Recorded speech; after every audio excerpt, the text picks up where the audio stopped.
News வந்த நேயர்களுக்கு வணக்கம். கேள்வி நேரம் நிகழ்ச்சிக்கு உங்களை வரவேற்பதில் மகிழ்ச்சி. கேள்விகள் உண்மையை வெளிக்கொண்டு வருவதற்கான ஆயுதம், கேள்விகள் அதிகாரத்திற்கு எதிரான குரல், கேள்விகள் தீர்வுகளை நோக்கிய பயணம். ஒவ்வொரு நாளும் சமூகத்துல மக்கள் என்ன கேள்விகளை கேட்கணும்னு ஆசைப்படுறாங்களோ அந்த கேள்விகளை அவங்க சார்பாக நாம தொடர்ந்து கேட்டுட்டு இருக்கோம். அதன் அடிப்படையில கேள்வி நேரம் இன்று எழுப்ப விரும்புகிற கேள்விகள் எவையவை? அமைச்சர் தனியார் நிறுவனங்கள் இடையிலான மோதலின் வெளிப்பாடா பால் கலப்பட சர்ச்சை? பால் கலப்பட சர்ச்சையில் அடுத்து நடக்க வேண்டியது விசாரணையா நடவடிக்கையா? நடவடிக்கை எடுக்கும் அதிகாரம் எனக்கில்லை என்று அமைச்சரே சொல்வது தப்பித்துக் கொள்ளும் உத்தியா? கலப்படத்தில் ஈடுபட்டோர் மீது நடவடிக்கை எடுக்கும் அதிகாரம் யாருக்குத்தான் இருக்கிறது? ஊழல்கள் ஒவ்வொன்றாக வெளிவருவது உட்கட்சி மோதலின் வெளிப்பாடா? இன்னும் பல கேள்விகளோடு இன்றைய கேள்வி நேரம் பயணிக்கிறது.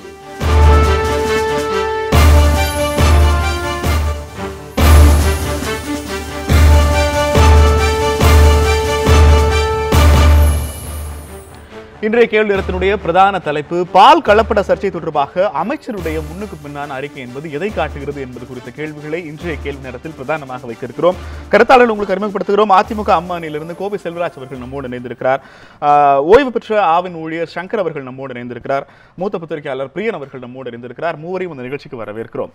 கோவை செல்வராஜ் அவர்களிடம் என்னுடைய முதல் கேள்வி, இந்த பால் பொருட்கள்ல கலப்படம் இருக்கிறது அப்படிங்கிறது இத்தனை ஆண்டுகளுக்கு பிறகு எப்படி உங்கள் கவனத்திற்கு வந்தது? உங்கள் அரசாங்கத்துக்கு இப்போதுதான் வந்ததா? அதாவது அது கொஞ்சம் விளக்கமே தரணும்.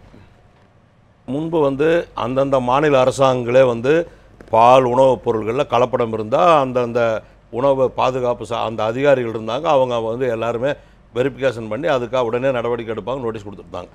2011 3/8/2011 மத்திய அரசு உணவு பாதுகாப்பு சட்டம்னு கொண்டு வரும்போது இந்தியா முழுவதற்கு எல்லா மாநிலத்தினுடைய இந்த அதிகாரங்களை நாங்களே பார்த்துக்கிறோம்னு சொல்லி கையில் எடுத்துட்டாங்க. எடுத்ததுக்கப்புறம் இந்தியா முழுவதும் எல்லா அதிகாரிகளும் எல்லா மாவட்டங்களுக்கும் அவங்கள அப்பாயின்ட் பண்ணிட்டாங்க. அந்த அதிகாரி தான் நடவடிக்கை எடுக்க போனாங்க. அப்போ மாநில அரசு தனிப்பட்ட முறையாக இது நடவடிக்கை எடுத்தாலும் நீங்கள் ஏதாவது இதுன்னா டெஸ்ட் படுத்ததுக்கப்புறம் அந்த ரிப்போர்ட்டை மத்திய அரசுக்கு அனுப்பிடணும். அவங்க தான் நடவடிக்கை எடுக்கணும். அந்த மாதிரி ஒரு கட்டுப்பாடு வந்ததுக்கப்புறம் உத்தரப்பிரதேசத்தில் இருக்கக்கூடிய ஒரு பொதுநல ஊழியர் என்ன பண்ணார், பாலில் கடுமையான கலப்படமாக இருக்குது, இந்த கலப்படங்களை தடுக்கிறதுக்கு மத்திய அரசு இந்த சட்டத்தை சரியாக பயன்படுத்தலைன்னு சொல்லி அவர் கோர்ட்டு கேஸுக்கு போகிறார். உச்சநீதிமன்றம் என்ன சொல்லுதுனாக்கா, உங்களுக்கு 2013 அவங்க ஒரு தீர்ப்பு சொல்கிறாங்க. அதாவது இது கடுமையாக நடவடிக்கை எடுக்கணும், அவங்களுக்கு ஆயுள் தண்டனையை கொடுக்கணும் இந்த கலப்படம் பண்ணுறவங்களுக்கு சொல்லி மத்திய அரசுக்கு ஒரு உத்தரவு போடுறாங்க. நீங்கள் அந்தந்த அதிகாரங்களை மாநில அரசுகளுக்கே கொடுங்கன்னு சொல்லி அவங்க சொல்கிறாங்க. அதுக்கப்புறம் 3 வருஷம் மத்திய அரசு அதை பரிசீலனை பண்ணி 13/8/2016 தான் ஒவ்வொரு மாநிலங்களுக்கும் லெட்டர் அனுப்புகிறாங்க. இந்த மாதிரி பால் இதில் உணவுப் பொருள்களை கலப்படம் இருந்தால் நீங்களே நடவடிக்கை எடுத்துங்க, உங்களுக்கு அந்த அதிகாரம் கொடுக்குறோம். அதுக்கப்புறம் தான் இவர் தேர்தலில் ஜெயிச்சு வந்ததுக்கப்புறம் இவர் அமைச்சரானதே 9ஆவது மாதம் தான் இந்த துறைக்கு மாற்றி போட்டாங்க. அதுக்கப்புறம் இவ்வளோ வேகமாக போகிறதுடைய விளைவு எல்லா கம்பெனிகளும் அதை பொறுத்துக்க முடியாமல் கடுமையாக எதுக்குறாங்க.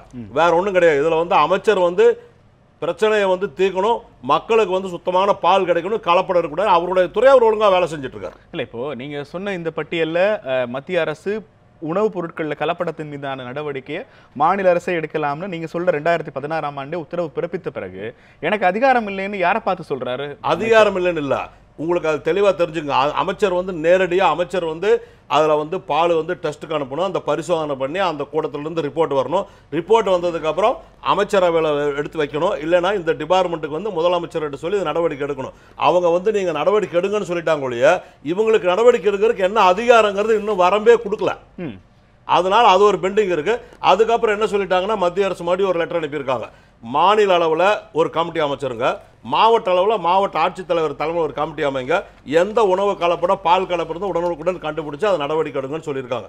அந்த கமிட்டி அமைக்கிறதுக்கு கேபினெட்ல போன மாதம் தான் அனுமதி கொடுத்துருக்காங்க. இவங்களுக்கு கொடுத்ததுக்கு அப்புறம் இப்போ எல்லா மாவட்டத்துக்கும் எடுக்க சொல்லி கலெக்டருக்கு லெட்டர் அனுப்பிட்டாங்க. அந்த நடவடிக்கையும் போயிட்டு இருக்கு. நான் என்ன சொல்றேன்னா, இந்த பால் பொருள் செல்வராஜ் அவர்களுடைய இவ்வளவு சட்ட ரீதியிலான வரலாற்றை விவரிக்கிற போது எனக்கு இருக்கிற சந்தேகம் என்பது, முதல்ல பால் நேரடியாக நம்ம வீடுகளுக்கு விநியோகிக்கப்படுகிற பால்லையே கலப்படம் இருக்குன்னு சொன்னார். இப்போ பால் பொருட்கள்ல கலப்படம் இருக்குன்னு சொல்றாரு. அதற்கு ஆதாரமா பல்வேறு லேப்ல இருந்து எடுத்த ரிப்போர்ட்ஸ் சொல்றாரு. ரிலையன்ஸ், நெஸ்லேன்னு நிறுவனங்களோட பேரை வெளிப்படையா சொல்கிறார். உங்களுக்கு அதிகாரம் இருக்கிற பட்சத்தில் மாவட்ட குழுக்கள் அது சமர்ப்பிச்சிருக்கலாம். இப்போது உங்களுக்கு அதிகாரம் இல்லாத பட்சத்தில் உணவு பாதுகாப்பு சட்டத்தை மத்திய தர நிர்ணயம் எந்த அளவுக்கு செயல்படுத்துறாங்களோ அவங்களுக்கு இந்த கமிட்டிக்கு ரிப்போர்ட் அனுப்பியிருக்கலாம். ஆனால் இதையெல்லாம் செய்தியாளரிடம் சொல்ல வேண்டிய அவசியம் என்ன?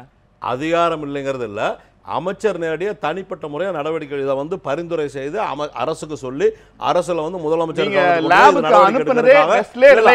நடவடிக்கை போயிட்டு இருக்கு. என்னுடைய கேள்வி, நீங்க லேபுக்கு அனுப்புனது நெஸ்லே, ரிலையன்ஸ் 2 தானா? அதெல்லாம் நிறைய கம்பெனி அனுப்பியிருக்கோம். சரி, அதாவது பால் வந்து நிறைய கம்பெனி அனுப்பியிருக்கு. பாலோட ரிப்போர்ட்டும் கொடுத்திருக்கு.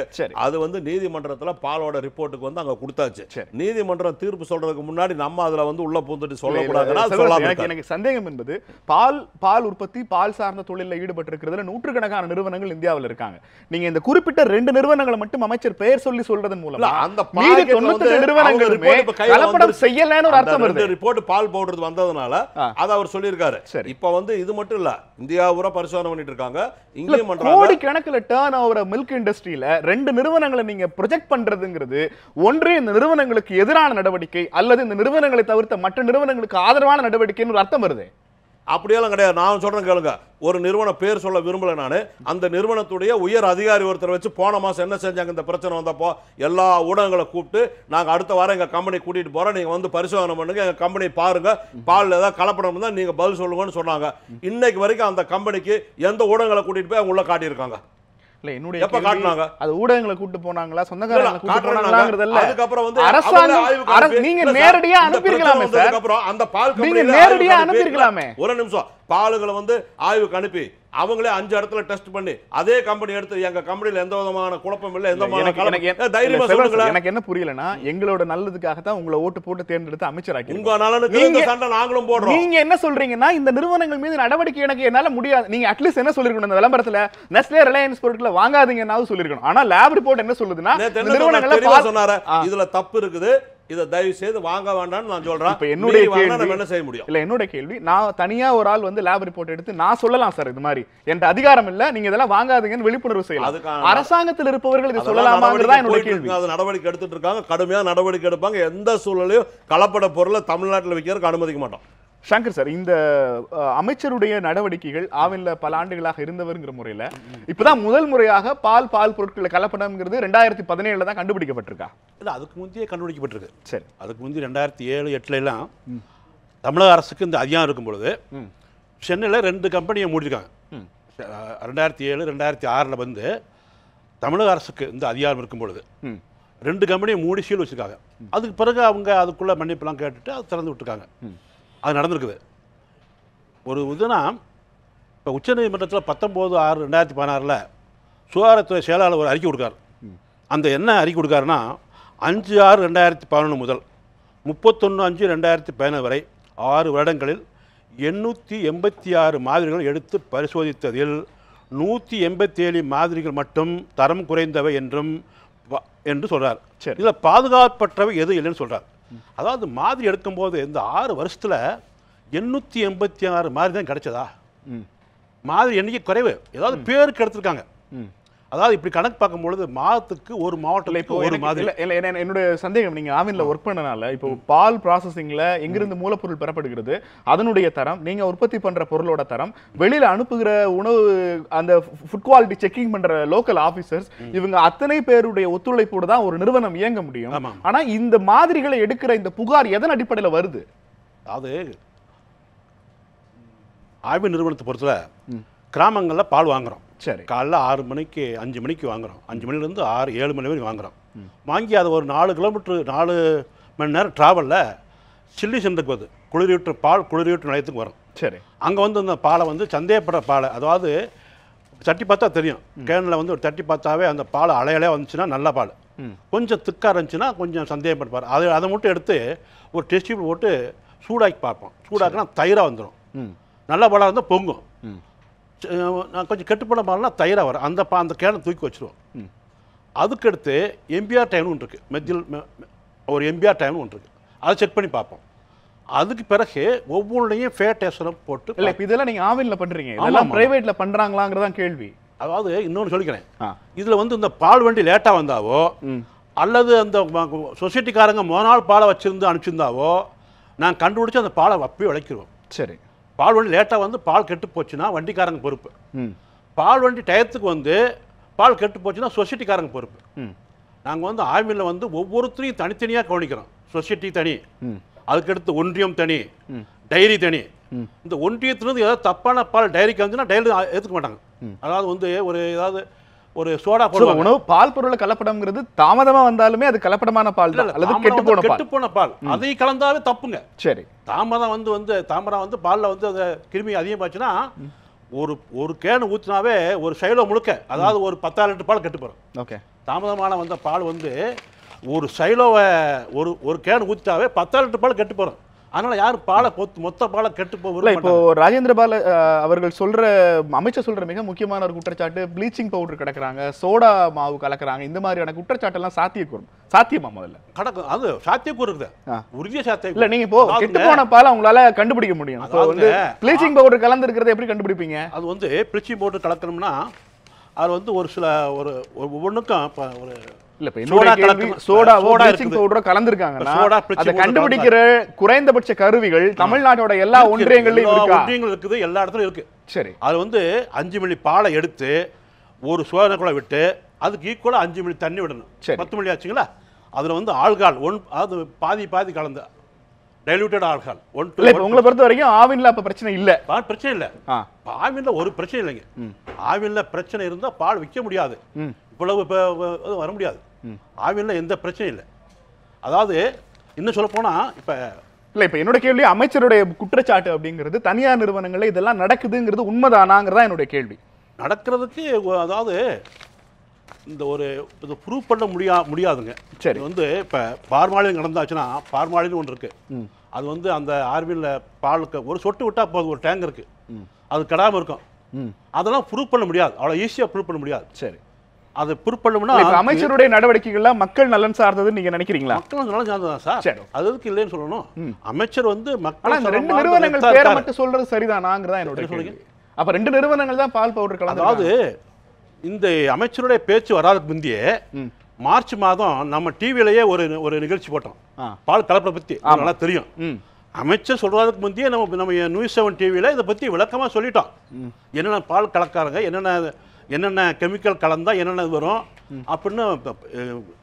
மாட்டுத்தீவனத்தில் தப்பான மாட்டுத்தீவனம் மாடு சாப்பிட்டா கூட பால் கெட்டு போறதுக்கு வாய்ப்பு இருக்குது. ஓகே, தொடர்ந்து பேசலாம் சங்கர். நிகழ்ச்சியில் நம்மோடு திமுகவிலிருந்து பிரசன்னா அவர்கள் நம்மோடு இணைந்திருக்கிறார். வணக்கம் பிரசன்னா. பிரியா, நீங்க கேட்க வேண்டிய மிக முக்கியமான கேள்வி, அமைச்சர்கள் திடீரென்று செய்தியாளர்களை சந்தித்து இந்த மாதிரி நிறுவனங்கள் மீது புகார் கொடுக்கிறது என்பது அதிமுகவினுடைய ஆட்சி வரலாற்றில் ரொம்ப புதுமையான ஒன்று, முதன்முறையான ஒன்று. இதை அமைச்சர் தன்னோட துறையில சிறப்பா செயல்படுறாருன்னு எடுத்துக்க முடியுமா?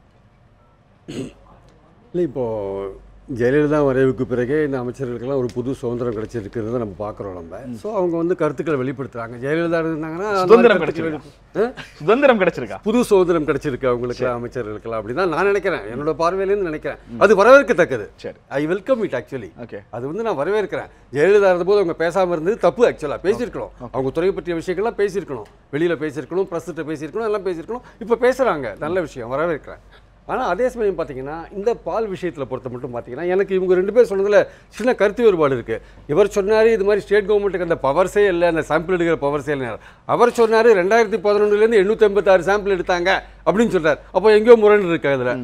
உண்மை என்னென்ன ஆக்சுவலாக உண்மை அதுக்கு நடுவில் உண்மை ஒளிஞ்சிருக்கு. ஆக்சுவலாக எப்போதுமே வந்து சென்ட்ரல் கவர்மெண்ட் வந்து நேரடியாக வந்து இந்த மாதிரியான விஷயங்களை தலையிட மாட்டாங்க. ஒரு ஆக்ட் போடுவாங்க, ஆக்டு கீழே ஒரு ரூல்ஸ் இருக்கும். 2 விஷயம் இருக்குது, நான் சொல்லி முடிச்சுடுறேன், நீங்கள் அப்புறம் விளக்க சொல்லுங்கள். ஒரு ஆக்ட் இருக்கும், ஒரு ஆக்ட் கீழே ரூல்ஸ் இருக்கும். அந்த ரூல்ஸில் சொல்லுவாங்க ஸ்டேட் கவர்மெண்ட்டோட ரோல் என்ன, சென்ட்ரல் கவர்மெண்ட்டோட ரோல் என்ன, ரூல்ஸில் இருக்கும். இதை பொறுத்த மட்டும் உணவு கலப்படத்தை பொறுத்த மட்டும் அந்த கலப்படத்தை கண்டுபிடிக்க வேண்டிய பொறுப்புகள் வந்து உள்ளாட்சி அமைப்புகளில் இருக்குது. பார்த்தீங்களா, நம்ம ஸ்டேட்டில் உள்ளாட்சி அமைப்புகள், அப்புறம் ஜாயின்ட் டைரக்டர் ஹெல்த், இதுவரை நிறைய போஸ்ட்லாம் இருக்குது. ஒவ்வொரு உள்ளாட்சி அமைப்புகளையும் PFA அத்தாரிட்டின்னு ஒருத்தர் இருப்பான், prevention of food administration authority. அவன் வந்து உணவுக்கு ஃபுட் இன்ஸ்பெக்டராக இருப்பார் மோஸ்ட்லி. அவங்களுடைய ரோல் என்னென்னா மக்கள் சாப்பிட்ற எல்லா விஷயங்களும் உப்பு உட்பட எல்லா விஷயங்களையும் எடுத்து உப்பு உட்பட எல்லா விஷயத்தையும் எடுத்து அவன் ஆராய்ச்சி பண்ணுவான். அவருக்கு ஒரு மாசத்துக்கு இத்தனை சாம்பிள் எடுக்கணும்னு இது இருக்கு, அவனுக்கு வரையறையெல்லாம் இருக்கு அவனுக்கு. ஸோ அதன்படி அவன் எடுப்பான். இப்போ சொல்ற 886 சாம்பிள் அந்த வரையறைப்படி எடுக்கப்பட்ட ஒரு விஷயம் தான். சென்ட்ரல் கவர்மெண்ட்லேருந்து புதுசாக அங்கேருந்து ஒரு ஆள் குதிச்சு இங்கே யாரும் எதுவும் பண்றது இல்லை. உணவு பாதுகாப்பு சட்டம் வந்த பிறகு உணவு பாதுகாப்பு சட்டம் வலியுறுத்துற மாதிரியான உணவுப் பொருட்களை அல்லது உணவு உற்பத்தி சார்ந்த அடிப்படை மூலதன பொருட்களை குவாலிட்டி சார்ந்து டெஸ்ட் செய்யறதுக்கான முறையான அங்கீகாரம் பெற்ற ஆய்வகங்கள் இந்தியாவினுடைய பல மாநிலங்கள்ல சுத்தமாக இல்லை. மாநிலங்கள்ல இருந்தாலுமே கூட பல இடங்கள்ல அதற்கான நவீன கருவிகள் கிடையாது.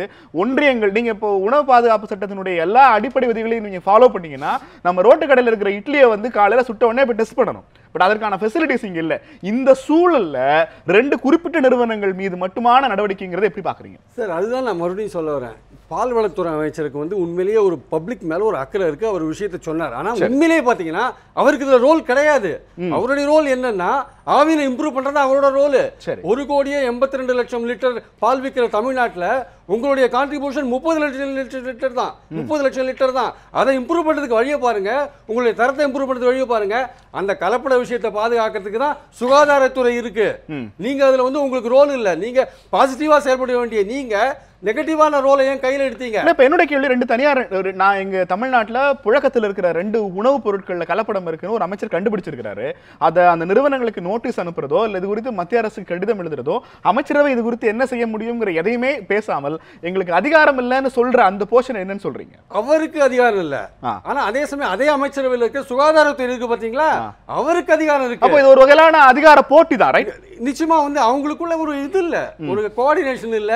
இல்ல ஒரு அமைச்சருக்கு வந்து யார் நடவடிக்கை எடுக்கணும் தெரியாத இருக்கோ தெரியல எனக்கு. ஆக்சுவலா உண்மையிலேயே நான் என்ன நினைக்கிறேன்னா ஒரு கவர்மெண்ட் எப்படி ஃபங்க்ஷன் பண்ணுது, ஒவ்வொரு துறைக்கும் என்னென்ன ரோல் இருக்கு அப்படின்றது அமைச்சருக்கு தெரியாத இருக்கலாம். அதெல்லாம் தெரிஞ்சுட்டு வந்து இந்த விஷயத்தை இப்பதான் சொன்னீங்க அமைச்சர்களுக்கு சுதந்திரம் வந்திருக்கிறது என்று. இப்போ இந்த சுதந்திரத்தை வந்து முறையா பயன்படுத்தணும் சார். நீங்க வந்து ஏனோ தானோன்னு ஸ்டேட்மென்ட்ல பால்வளத்துறை அமைச்சகம் தன்னிட்டு கிடைச்ச ரிப்போர்ட்டை சுகாதாரத்துறை அமைச்சகத்தை கன்சல்ட் பண்ற அளவுக்கு சுதந்திரம் கிடைக்கல. இவர் முதல் அறிக்கை விடும்போது அந்த 886 சாம்பிளை பத்தி இவருக்கு தெரியாதா? சரி, கோர்ட்ல வந்து சொன்னாங்களே சுகாதாரத்துறை, அதை பத்தி இவருக்கு தெரியாதா? நான் என்ன சொல்ல வரேன்னா அமைச்சரோட இந்த பால்ல கலப்படம் இருக்கு அப்படின்னா முதல்ல சொன்னார். நீங்க சொன்ன மாதிரி பால் பொருட்கள்ல கலப்படம் இருக்குன்னு இப்பதான் சொல்றாரு.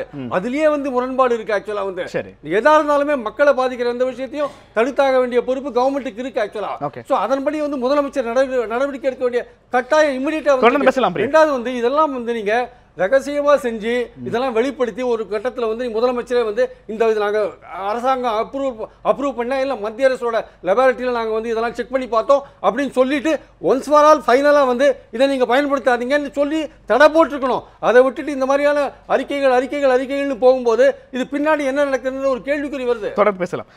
பிரசன்னா, இங்கே அமைச்சர் தனியார் நிறுவனங்கள் இடையிலான மோதல் என்பது தமிழ்நாட்டினுடைய நலன் சார்ந்தது. ஒரு தனது தமிழ்நாட்டில் இருக்கிற தமிழக குடிமக்களுக்காக ஒரு பால்வளத்துறை அமைச்சர் சில நிறுவனங்களுடைய பொருட்களை வாங்காதீங்க, அதுல கலப்படம் இருக்கு, ஆனா அதன் மீது நடவடிக்கை எடுப்பதற்கு எனக்கு அதிகாரம் இல்லைங்கிறத எப்படி பாக்குறீங்க? இந்த நிகழ்ச்சியினுடைய தலைப்பு அதிகார போட்டியா அல்லது அரசின் கடமையா என்பதை தாண்டி கோழி குழம்பு வைப்பதற்கு பிராய்லர் கோழியா அல்லது அழுகிய தக்காளி வேண்டுமா என்று நாம் வைத்திருந்தோம் என்றால் சிறப்பாக இருக்கும். சரி, நீங்கள் அமைச்சருக்கு போக வேண்டாம். சாதாரண பிரசன்னா ஒரு சாதாரண கடையவன் ஒரு பிஸ்கட் பாக்கெட் வாங்குகிறேன். அந்த பிஸ்கட் பாக்கெட்டில் எக்ஸ்பைரி டேட்டை கடந்து அந்த பிஸ்கட் பாக்கெட் விற்கப்படுகிறது. நேரடியாக அந்த பிஸ்கட் பாக்கெட்டை எடுத்து கொண்டு போய் அங்க இருக்கிற காவல் நிலையம், இந்த ஜூரிஸ்டிக்ஷனல் போலீஸ் ஸ்டேஷன் இருக்கு இல்லையா, அந்த போலீஸ் ஸ்டேஷன்ல நீங்க ஒரு கம்ப்ளைண்ட் கொடுத்தீங்கன்னா உடனடியாக அந்த காவல்துறை ஆய்வாளர் உடனடியாக அந்த இடத்திற்கு விரைந்து அந்த பொருட்களை சீஸ் என்று சொல்லப்படுகிற செக்ஷன் 92ல வந்து சீசர் மகசர் போட்டு எல்லா பொருட்களையும் பறிமுதல் செய்து உடனடியாக அந்த விற்ற நபரை கைது செய்து அந்த பொருளை அந்த தரப்பரிசோதனை என்று சொல்லக்கூடிய அந்த அமைப்புக்கு அனுப்பி வைக்கக்கூடிய அதிகாரம் சாதாரண காவல்துறை ஆய்வாளருக்கே சட்டம் தருகிறது.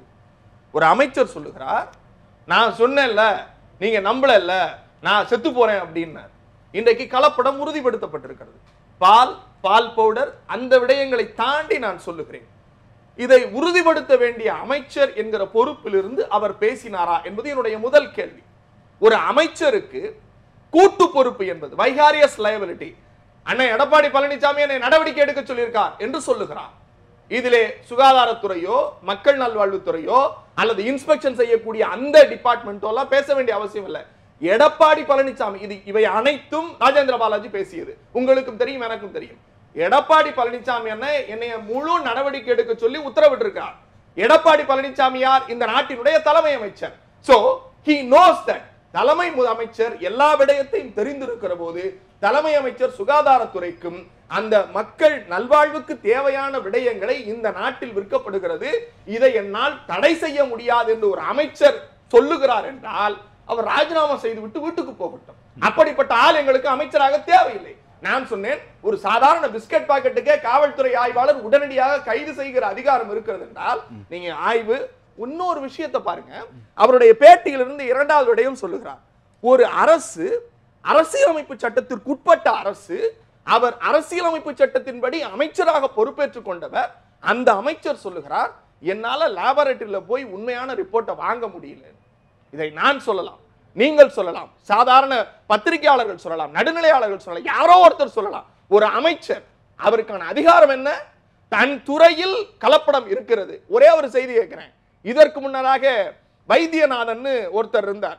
இதே ஆவின் பால் நிறுவனத்துல திருக்கோவிலூர் வாசல்ல கொண்டு போய் டேங்கரை நிப்பாட்டி அதிமுகவை சார்ந்த எம்ஜிஆர் பேரவையினுடைய இணை செயலாளர், இதே தென் சென்னை மாவட்டத்தினுடைய இணை செயலாளர் கம்மியா கிணத்துல இருந்து உப்பு தண்ணியை அள்ளி ஊத்தி ஆவின் பாலை கொள்ளையடிச்சு தனியாருக்கு வித்து அதே துறையில தான் இன்னைக்கு பிரச்சனை. அந்த பிரச்சனையில் என்ன நடவடிக்கை எடுத்தீர்கள்? அந்த கலப்படத்தில் என்ன நடவடிக்கை எடுத்தீர்கள்?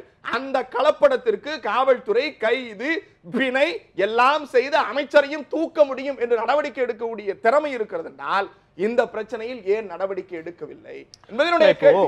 அமைச்சருடைய ஸ்டேட்மெண்ட் அப்படிங்கிறது இந்த பிரபலமான பெரிய கார்ப்பரேட் நிறுவனங்கள் மீதான நடவடிக்கை எடுப்பதற்கு ஒரு பால்வளத்துறை அமைச்சர் என்கிற நபருக்கு அதிகாரம் இல்லைங்கிறது அவருடைய ஸ்டேட்மெண்ட். அப்படி அதிகாரம் இல்லை என்றால் அந்த அமைச்சரை பதவி நீக்கம் செய்யுங்கள் என்கிறார் மத்திய இணையமைச்சர் பொன் ராதாகிருஷ்ணன். அதே ஸ்டேட்மெண்ட் அப்படியே வழிமொழிகிறது திமுக. திமுகவும் பாஜகவும் ஒரே டோன்ல இருக்கீங்களா? ஒரு இடத்துல அந்த வகைராவுக்கே போக வேண்டாம். சரி, அந்த வகைராவுக்கே போக வேண்டாம். நான் அதைத்தான் சொன்னேன். சாதாரண சாமானிய குடிமகன் ஒரு பிஸ்கட் பாக்கெட் உதாரணத்தை சொன்னேன். பொன் ராதாகிருஷ்ணன், நான் ஒரு அமைச்சருக்கான தகுதி என்னன்னு நான் பேசிக்கிட்டு இருக்கேன். ஒரு அமைச்சர் சொல்லுகிறார் இந்த பால் பவுடர். ஒரே ஒரு விஷயம், அதிமுக பிரதிநிதிகளுடைய வாதம் என்பது உணவு பாதுகாப்பு சட்டம் அமல்படுத்தப்பட்ட பிறகு உணவுப் பொருட்கள் மீதான கலப்படத்தின் மீதான தடுப்பு சார்ந்த நடவடிக்கைகள்ல மாநில அரசினுடைய உரிமைகள் வெகுவாக குறைக்கப்பட்டிருக்கிறது. பல்வேறு ப்ராசஸ் பெரிய அளவில் நீட்டிக்கப்பட்டிருக்கிறது. Food control and quality act என்று சொல்லக்கூடிய ஒரு சட்டம் இந்தியாவில் இருக்கிறது. உணவு பாதுகாப்பு சட்டத்திற்கு முன்னேதாக இயற்றப்பட்ட சட்டம். அந்த சட்டத்தை ஓவர் ரூல் பண்ணி உணவு பாதுகாப்பு சட்டம் வரல. உணவு பாதுகாப்பு சட்டத்தினுடைய ஆப்ஜெக்ட் வேற, ஃபுட் குவாலிட்டி அண்ட் கண்ட்ரோல் ஆக்டினுடைய அந்த ஆப்ஜெக்ட் வேற. அந்த ஆப்ஜெக்டின் படி ஒரு அமைச்சர் நிச்சயம் நடவடிக்கை எடுத்திருக்க முடியும். கான்ட்ரடிக்டரி ஸ்டேட்மெண்ட் நான் சொல்றேன். அமைச்சர் சொன்னார் பால்ல கலப்படங்க, பால்ல கலப்படங்க, அந்த கலப்படத்தை நான் நிரூபிக்கிறேன். ஒரு அமைச்சர் நிரூபிக்கிறார். ஆவின் தான் ஒட்டுமொத்த பாலுக்கான அத்தாரிட்டி. அவர் தான் அமைச்சர். அந்த துறை சார்ந்த துறை செயலர் தான் பாலுக்கான நிறுவனங்கள்ல ஆவின் ஒரு நிறுவனம் இல்ல. ஒரு நிமிஷம், அந்த பால் வளத்துறை என்று சொல்லுகிற போது அந்த தரத்தை மேம்படுத்துகிற, தரத்தை கட்டமைக்கிற, மற்றவர்கள் தயாரிக்கிற பாலுக்கான அங்கீகாரம் வழங்கக்கூடிய, அது சுகாதார முறையிலான தயாரிக்கப்படுகிறதா, இட்ஸ் ஆல் கம்பைன்ட் சர்டிபிகேட் என்று சொல்லுவார்கள். அப்படி ஒரு சான்றிதழ் வாங்கக்கூடிய நிறுவனம் துறைதான் பால்வளத்துறை. அந்த துறையினுடைய அமைச்சருக்கு அதிகாரம் இல்லை என்று சொல்லுவது யாரை முட்டாள்தனமாக்குவது? அந்த கான்ட்ரடிக்டரி இல்ல, ஒரு நிமிஷம் நான் முடிச்சிடுறேன். அந்த கான்ட்ரடிக்டரி ஸ்டேட்மெண்ட் தான் மக்கள் அறிஞ்சுக்கணும். முதல்ல அவர் சொன்னது பாலில் கலப்படம். இன்றைக்கு 2 பொருளை காட்டிவிட்டு இங்க தமிழ்நாட்டுல பால் பொருள் தாண்டி அந்த பால் பவுடர் அப்படின்னு அவர் காண்பிக்கிற அந்த 2 ப்ராடக்ட்டை எத்தனை தமிழ்நாட்டு மக்கள் பயன்படுத்துகிறார்கள்? உங்க ஆவின்லே கலப்படம். அதை சரி பண்றதுக்கு முடியல. நீங்க ரிலையன்ஸையும் நெஸ்லேவையும் கொண்டு வந்து காட்டி நல்ல பெயர் வாங்கி விடலாம் என்று நினைக்கிறார்களா இந்த அரசு? ஆவின்ல கலப்படத்தை அவர் நிரூபிப்பாரா? ஆவின் கலப்படத்துக்கு ரொம்ப எளிமையான பதிலுக்கு போகாதீங்க. ரொம்ப எளிமையான பதிலுக்கு போகாதீங்க. எளிமையான பதிலுக்கு போகாதீங்க. அமைச்சருக்கு அதிகாரம் இருக்கிறதா இல்லையா? 3/8/2011 அவருக்கு தெரியாது. அந்த சட்டத்தை தம் அரசு மாநில அரசுடைய அதிகாரத்தை பறிக்கப்பட்டது இல்லையா அவர் கேளுங்க. அவருக்கு தெரியல, தெரியாம பேசிட்டு இருக்காரு. இப்ப என்னுடைய கேள்வி, ஒரு மாநில பால்வளத்துறை அமைச்சர் மாநில அரசுடைய அதிகாரிகள், உணவு பாதுகாப்பு அதிகாரிகள் நீங்க சொல்றதை நான் இப்படி புரிஞ்சுக்கிறேன். நீங்க சொல்றதை இப்படி புரிஞ்சுக்கிறேன். அப்பாயின்ட் பண்ணி வச்சிருக்காங்க தமிழ்நாட்டுல, தெரியுமா உங்களுக்கு? ராஜேந்திர பாலாஜி அவர்கள் முதலமைச்சர் நடவடிக்கை எடுக்க சொல்லி இருக்கிறார் அப்படிங்கிற ஸ்டேட்மெண்ட் உண்மையானதாக இருந்தால், அமைச்சர் குறிப்பிடுகிற பால் பொருட்கள்ல கலப்படம் இருப்பதாக நம்பப்படுகிற ரிலையன்ஸ், நெஸ்லே 2 நிறுவனங்கள் மீது நடவடிக்கை எடுப்பதற்கு முதலமைச்சர் எடப்பாடி பழனிசாமி உள்ளிட்ட அமைச்சரவைக்கு அதிகாரம் இல்லைன்னு கோவை செல்வராஜ் சொல்றாரு. யார் சொன்னா உங்க கிட்ட? நீங்க தான் சொன்னீங்க. யார் என்ன முதலமைச்சருக்கு அதிகாரம் யார் சொன்னா? முதலமைச்சர் நடவடிக்கை சொன்னாங்க. முதலமைச்சர் என்ன நடவடிக்கை பேசிட்டு இருக்காதீங்க. நீங்க வந்து டயலாக் பண்ணக்கூடாது நிகழ்ச்சிகளை வந்து. பேச்ச மாத்தாதீங்க. ராஜேந்திர பாலாஜி திரும்ப சொல்றாரு முதலமைச்சர் என் மீது முதலமைச்சர் கலந்து பேசுறாரு. கேபினட் மீட்டிங்ல வச்சு அவங்க பேசுவாங்க. ஒண்ணு நேத்து தான் சொல்லி இருக்காரு, ஒரே நாள் ஒண்ணு நடக்காது. ஒரே நிமிஷம். கோவை ராஜேந்திர பாலாஜி சொல்றாரு முதலமைச்சர் அந்த நிறுவனங்கள் மீது நடவடிக்கை எடுக்க சொல்லி என்னிடம் சொல்லி இருக்கிறார். ஆனால் அந்த நிறுவனங்கள் மீது நடவடிக்கை எடுப்பதற்கு எனக்கு அதிகாரம் இல்லைனா முதலமைச்சர் சொல்லியும் நடவடிக்கை எடுக்க முடியாமல் இருப்பதற்கு யாருடைய காரணம் கேக்குறேன். சும்மா இருங்க. நீங்க தனிப்பட்ட அமைச்சர் எந்த அதிகாரம் ஒண்ணு உடனே எடுத்துட முடியாது. அதிகாரிகளை கூப்பிட்டு அந்த ரிப்போர்ட்டை கொடுத்து எல்லாமே பண்ணி தான் பண்ண முடியும். தனியா நான் எதுவும் பண்ண முடியாதுன்னு சொல்றாரு. அவர் வந்து கலந்து பேசி எல்லாம் பண்ணிட்டு இருக்க. இன்னைக்கு கூட 1 மணி நேரம் அவர் முதலமைச்சரோட கலந்து அது காலையில பேசிட்டு இருந்தாரு. அதுக்கான நடவடிக்கை அரசு கட்டாயம் எடுக்கும். இன்னைக்கு 470 அதிகாரிகள் வந்து உணவு பாதுகாப்பு சட்டம் இருக்காங்க. ஒரு நிமிஷம் இருங்க சார். எல்லா மளிகை கடைக்காரர் சண்டை போட்டாங்க. நீங்க சொல்ற பதில் சொன்னாங்க இல்லையா? முதல் சுற்றுல பேசுறதுக்கு இப்ப இரண்டாவது சுற்றுல பேசுறதுக்கு எவ்வளவு பெரிய முரண்பாடு இருக்கு பாருங்க. மத்திய அரசு அந்த சர்டிபிகேட் வாங்குனா முதல் சுற்றுல பேசுறதுக்கு இரண்டாவது சுற்றுல பேசுறதுக்கு எவ்வளவு பெரிய வேறுபாடு இருக்கு. நீங்க என்ன சொல்லிருக்கலாம்? லேப் ரிப்போர்ட் எங்க கையில இருக்கு. லேப் ரிப்போர்ட் எங்க கையில இருக்கு. முதலமைச்சரோடு கலந்து ஆலோசித்து அந்த நிறுவனங்கள் மீது நடவடிக்கை எடுப்போம்னு சொல்ற பதில் வேற. இந்த நிறுவனங்கள் மீது நடவடிக்கை எடுப்பதற்கு எனக்கு அதிகாரம் இல்லைன்னு அமைச்சர் சொல்றது வேற. இந்த ரெண்டுல எது உண்மை, எதை அவர் சொல்லியிருக்காரு? எல்லாம் தெளிவா தமிழக அரசு நல்ல நடவடிக்கை எடுக்கும். நிச்சயமா எந்த பொருளையும் கலப்படம் இல்லாத அளவுக்கு பாதுகாப்பு கொடுக்கப்படும். அமைச்சர் சொன்ன எனக்கு அதிகாரம் இல்லைங்கிற ஸ்டேட்மெண்ட்டுக்கு அர்த்தம் என்ன? அமைச்சர் என்ன சொல்றாருன்னா, நான் தனிப்பட்ட முறையா என்னால இப்ப ஒண்ணும் பண்ண முடியாது, எனக்கு தனி அதிகாரம் இல்லைன்னு சொல்றாரு. என்ன ராஜேந்திர பாலாஜி இதை கேட்டா தனிப்பட்ட விருதுநகர்ல இருக்கிற ராஜேந்திர பாலாஜி என்கிற பால்வளத்துறை அமைச்சர் இந்திய அரசியலமைப்பு உட்பட்டு அமைச்சருக்கு அதிகாரம் இல்லைன்னு சொல்றீங்களா செல்வராஜ் சார்? சார் குறைந்தபட்சமா ஒரு நோட்டீஸ் அவர் என்ன சொன்னாரு? அவர் என்ன சொன்னாரு? தனிப்பட்ட முறையா எனக்கு அதிகாரம் இல்ல. இத வந்து முதலமைச்சருடைய தனிப்பட்ட முறையில் எனக்கு அதிகாரம் இல்லைங்கிறதுக்கு அர்த்தம் என்ன? தனிப்பட்ட முறையில் எனக்கு அதிகாரம் இல்லைங்கிறதுக்கு அர்த்தம் என்ன? அந்த இடத்துல தனிப்பட்ட முறையில எனக்கு அதிகாரம் இல்லைங்கிறதுக்கு அர்த்தம் என்ன? இவரே இப்பவே சாத்துன்னு சொல்லி அவர் சொல்ல முடியாது. நடவடிக்கை யாரும் சொல்ல முடியாது சார். அதுதான் அவர் சொல்றாரு. அதுக்கு அதை வந்து அவர் விளக்கமா சொல்லாம அவர் சொல்றாரு, இப்ப உடனே என்னால எடுக்க முடியல, நான் முறையா வந்து முதலமைச்சரோட கலந்து பேசி அரசாங்கத்துடைய நடவடிக்கைகள் கட்டாயம் இருக்கும்னு சொல்றேன். நீங்க ஒரு விஷயம் நான் சொல்றது, எனக்கு ஒரு சட்டம் தெரியாதுன்றார். நான் ஒரு வழக்கறிஞர். நீங்க வழக்கறிஞருங்க சார். இந்த சட்டத்தை பத்தி சொல்லுங்க. நான் வழக்கறிஞர், சட்டம் படித்தவன், இந்த வழக்குகளில் கூடுதல் கவனம் செலுத்துகிறவன். என் கையில வந்து ஃபுட் அண்ட் குவாலிட்டி கண்ட்ரோல் ஆக்டை நான் எடுத்து வச்சிருக்கேன். செல்வராஜ் சாருக்கு தெரியலனா போறப்ப நான் ஒரு பிரிண்ட் அவுட் எடுத்து தரேன். அதைத்தான் சின்ன எளிய முறையில மக்களுக்கு புரியுற மாதிரி சொன்னேன். ஒரு பிஸ்கெட் பாக்கெட்டுக்கே காவல்துறை போலீஸ் இன்ஸ்பெக்டர் நடவடிக்கை எடுக்க முடியும். அதை தாண்டி நான் ஒரு கேள்வி கேட்கிறேன். நம்ம இப்படி நம்ம சுதுஸ்து பேச வேண்டாம். ராஜேந்திர பாலாஜி தனக்கு அதிகாரம் இல்லைன்னு சொல்றதுக்கு காரணம் என்னன்னு பிரச்சனை நான் நினைக்கிறேன். நிச்சயமா கமிஷன் வரல, அவ்வளவுதான். நீங்க பேசுறப்ப நான் குறுக்க பேசுறேன்.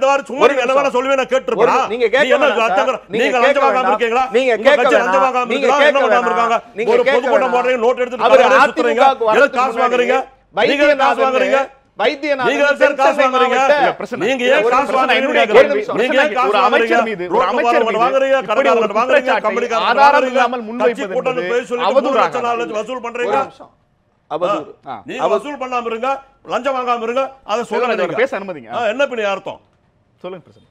அவதூறு என்று அமைச்சர் கருதினால் என் மீது வழக்கு தொடரட்டும். அதை சந்திப்பதற்கு நான் தயார். இந்த மொத்த பொறுப்பையும் நான் ஏற்றுக்கொள்வதற்கும் தயார். நாம் சொல்லுவதெல்லாம் ஒன்றே ஒன்றுதான்.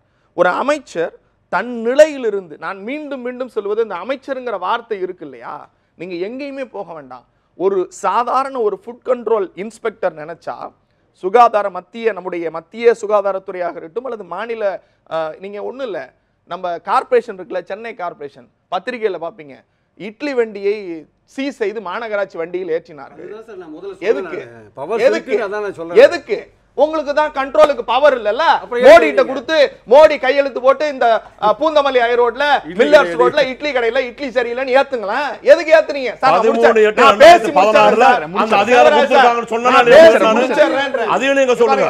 திரும்பவும் தன் கையால் ஆகாத தனத்தை, தன் ஊழலை, தனக்கு கமிஷன் கட்டிங் வர மறுப்பதை வெளிப்படையாக சொல்லாமல் ஒட்டுமொத்த, நான் திரும்பவும் சொல்றேன், அவர் சொன்ன பேச்சை பாருங்கள். வைகை செல்வன் என்ன சொல்றாரு? அவர் காசுக்காக தான் அலையறாருங்கிறாரு. இவர் என்ன சொல்றாரு?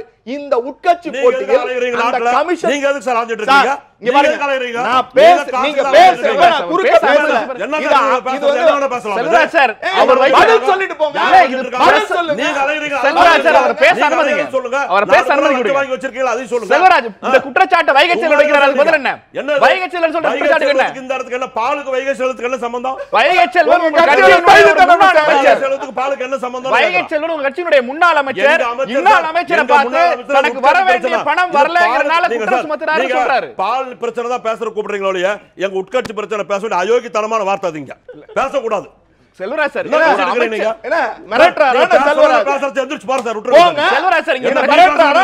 பிரச்சனை ஒரே மிரட்டறாரா? பிரச்சனை ஒரே பிரச்சனை ஒரே மரியாதையா பேசுங்க. நீங்க பிரச்சனை ஒரே மரியாதையா தயவு செய்து அமைதியா இருங்க. வாயா போய் பிரச்சனை கொஞ்சம் அமைதியா நீ இருங்க. ஒழுங்கா செல்வராஜ் சார், ஒரு எதிரானே போக சொல்றீங்க. செல்வராஜ் சார், ஒரே நிமிஷம். நீங்க டிவி கான ஓனர் செல்வராஜ் சார், ஒரே நிமிஷம். நான் என்னோட கேள்வி வேலை பாருங்க சார். நீங்க செல்வராஜ் சார், பிரச்சனை ஒரே நிமிஷம். நான் வரேன். என்ன வேணா செல்வராஜ் பேசலாம். சார், கேள்விங்க என்ன? சார், இது தேவையில்லாத ஒரு வார்த்தைங்க பேசக்கூடாது சார். திமுக என்ன கட்டிங் அது? திமுக கேட்க வேண்டிய கேள்வி அல்ல அது. திமுக கேட்கிற கேள்வியா வைகை செல்வன் கேட்கிறாரு, அதுக்கு பதில் சொல்லுங்கன்னு சொல்றேன். பிரச்சனை விட்டு தள்ளுங்க. வைகை செல்வன் முன்வைக்கிறார் அமைச்சர் ராஜேந்திர பாலாஜி ஊழல் குற்றச்சாட்டு இருக்காரு. அமைச்சரும் சண்டை போட்டுக்கிறது வந்து எங்க உட்கட்சி பிரச்சனை. அது இங்க அது பிரச்சனை இல்லை.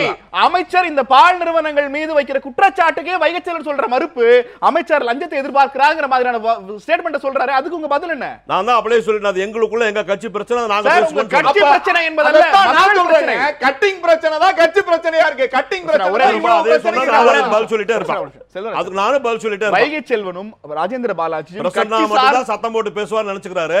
அவரை விட எனக்கு தொண்டை பெருசு. என்ன செல்வராஜ் பதில் கேள்விக்கு பதில சொல்ல முடியாது. ஒரு கலைஞர் டிவி நடத்திட்டு செல்வராஜ் சார் கேட்ட கேள்விக்கு பதில் வரல இப்போ வரைக்கும். சொல்லுங்க. வைகை செல்வன் ராஜேந்திர பாலாஜி மீது அரசு சார்ந்த குற்றச்சாட்டுகளுக்கு பதில கேட்டா அது உட்கட்சி பிரச்சனைன்னு சொல்லாதீங்க. அது வேறு, இது வேறு. எப்படி? ராஜேந்திர பாலாஜி பால் நிறுவனங்கள் மீது வைத்திருக்கிற குற்றச்சாட்டில் உண்மை இல்லை, அவர் வந்து தனது லாபத்துக்காக இதை செய்யறாருங்கிற வைகை செல்வனுடைய குற்றச்சாட்டை பத்தி நான் கேட்கிறேன். அது உங்க கட்சியில் இருக்கிற ஒரு முன்னாள் அமைச்சர். அது நான் தான் சொல்றேன், அவர் எங்க முன்னாள் அமைச்சர், இன்னாள் அமைச்சர், ரெண்டு பேர் ஒரே மாவட்டத்துக்காரரு. அது அவங்க ரெண்டு பேர் சொந்த பிரச்சனை. அது வந்து அரசியலுக்கு வந்து ஒரு அமைச்சர் மீது வைக்கிற குற்றச்சாட்டு உங்கள் உட்கட்சி பிரச்சனை இல்லை செல்வராஜ் சார். நண்பர் சொல்றாரு, எந்த கம்பெனிக்காரனும் அப்படின்னு ஓப்பனா சொல்லட்டுமே, எங்களை வந்து அமைச்சர் ரிட்டர்ன் பண்றாரு, எங்களை பணம் காட்டான்னு சொல்லுங்க, நான் பதில் சொல்றேன். பிரசன்னாவினுடைய கேள்விக்கு பதில் சொல்ல வேண்டாம். வைகை செல்வன் சொல்றாரு, நீங்க பேசுறதுக்காக இல்ல, நிறுவனங்கள் மீது நடவடிக்கை எடுங்கிறாரு. நீங்க வைகை செல்வனுடைய கூற்றையும் மதிக்கலையா? அவர் ஒரு முன்னாள் அமைச்சர் அதிமுகவில். இருடு சார், அது எங்க பிரச்சனை சார். அது எங்களுக்குள்ள மாவட்ட செயலாளர் பிரச்சனை இல்ல, ஒரு அமைச்சருடைய செயல்பாடு குறித்து அவர் பேசுகிறார். அமைச்சருங்கிற பொறுப்பு கட்சியினுடையது அல்ல, அது ஆட்சியினுடையது. அமைச்சர் வேற, கட்சி வேற. அமைச்சர் வந்து அமைச்சரோட பிரச்சனை அல்லது, அது வந்து உட்கட்சி பிரச்சனை. ரெண்டு பேரும் ஒரே கட்சியில். ஒரு அமைச்சர் நடவடிக்கை எடுக்க மறுப்பது உட்கட்சி பிரச்சனை அல்ல, அது ஒரு அரசாங்கத்தினுடைய பிரச்சனை. சார், வைகை செல்வனுக்கும் இந்த பால் கம்பெனிக்கு என்ன சம்பந்தம்? நீங்க கேள்வி உங்களை போல என்னை போல பிரசன்னாவை போல வைகை செல்வன் ஒரு கேள்வி எழுப்புகிறார். கேள்வி எழுப்புகிற வைகை செல்வன் ஒரு முன்னாள் அமைச்சர்ங்கிறதுனால தான் இந்த கேள்வியை நான் கேட்கிறேன். கேள்வி கேட்கறதுக்காக இல்ல. அவர் யாரு? எங்க கட்சியில் முன்னாள் அமைச்சர். அது எங்க கட்சிக்குள்ள இருக்கிற பிரச்சனை, நாங்க பேசிக்குவோம், தீர்த்துக்குவோம். சார், இது கட்சி பிரச்சனை இல்லன்னு சொல்றேன். அமைச்சர் நடவடிக்கை எடுக்க சொல்றது கட்சி பிரச்சனை ஆகும். நெல்சன், ஒரு அமைச்சர் எல்லாருக்குமான அமைச்சர். அவர் அதிமுகவுக்கு அவர் தான் அமைச்சர், அதிமுகவுக்கு அவர் தான் அமைச்சர். அவர் ஒட்டுமொத்த தமிழ்நாட்டுக்கு அமைச்சர் தான். அமைச்சருடைய துறையை பத்தி கேளுங்க. அவர் நண்பர் கேட்கிறாரு, பதில் சொல்லிட்டு இருக்கிறோம், பேசிட்டு இருக்கிறோம். நீங்க வந்து வைகை செல்வனையே இதுல கொண்டு உள்ள விடுறீங்க. நீங்க பிரசன்னா கேட்ட கேள்வி பதில் சொல்லல. அமைச்சரோட உள்நோக்கத்தை பத்தி சொல்லுங்க. நெல்சன், வாழைப்பழம் வாங்குனீங்களா? அந்த வாழைப்பழம் தான் இந்த வாழைப்பழம். நான் இன்னும் இங்க பாருங்க, வைகை செல்வன் ஒரு தனிப்பட்ட நபர் அல்ல, அதிமுகவின் அதிகாரப்பூர்வ செய்தி தொடர்பாளர். இன்னைக்கு கரண்ட்ல அதிமுகவின் செய்தி தொடர்பாளர். அவர் ஒரு குற்றச்சாட்டை அவர் சார்ந்திருக்கிற கட்சி, இன்னும் அவர் சார்ந்திருக்கிற அணியில் இருக்கிற ஒருவர் வெளிப்படையாக சொல்லுகிறார், ராஜேந்திர பாலாஜி கமிஷன் வாங்குகிறார், பண பிரச்சனைகள் தான் இப்படி ஒரு பிரச்சனையை சொல்லுகிறார் என்று இவர் சவால் விடுகிறார். கோழி குழம்பு வைப்பதற்கு கோழியா தக்காளியான்னு பேசுறவரு, நான் மீண்டும் மீண்டும் சொல்லுகிறேன், தன்னுடைய அதிகாரத்தை வைத்துக் கொண்டு மிரட்டல் துணியில் நான் வந்து இன்னும் வக்கீல் வச்சிருக்கேன், இன்னும் பண்ணுவேன், இன்னும் நிறைய. இங்க பாருங்க, தான் துறையில நடவடிக்கை எடுக்க முடியாது. ஒரு பேட்டி சொன்னாரு, பால் மட்டும் இல்ல, பத்திரிகையாளர் கேட்கிறாங்க, பால் மட்டும் இல்ல மத்த பொருளையும் நான் கண்டுபிடிச்சு வச்சிருக்கேன், ரிப்போர்ட் அமைச்சிருக்கேன், வரட்டு நான் வச்சுக்கிறேன் என்று சொன்ன வார்த்தையை நீங்கள் கேட்டீர்கள். நானும் கேட்டேன், உன் துறையிலேயே நடவடிக்கை எடுக்க வக்கச்சவராக இருக்கிற நீங்கள் எப்படி மற்ற பொருள் மீது நடவடிக்கை எடுக்க முடியும்? நீங்க அதிமுகவினுடைய உட்கட்சி மோதல் காரணமாக வீதிக்கு வந்த சண்டையா? நிச்சயமா சார். அதாவது நான் என்னோட அவர் மறுக்கலாம். அவங்க மாவட்டத்தில் வந்து வைகைச்செல்வன் தோக்கிறதுக்கு அமைச்சர் தான் காரணம்னு வைகைச்செல்வன் நினைக்கிறார். அதான் உண்மை, வெளிப்படையான உண்மை. அவரை தோக்கடிக்கிறதுக்கு அமைச்சர் இருந்தால் பின்புறமாக ஏதோ ஒர்க் பண்ணிருக்கிறதா அவர் நினைக்கலாம்.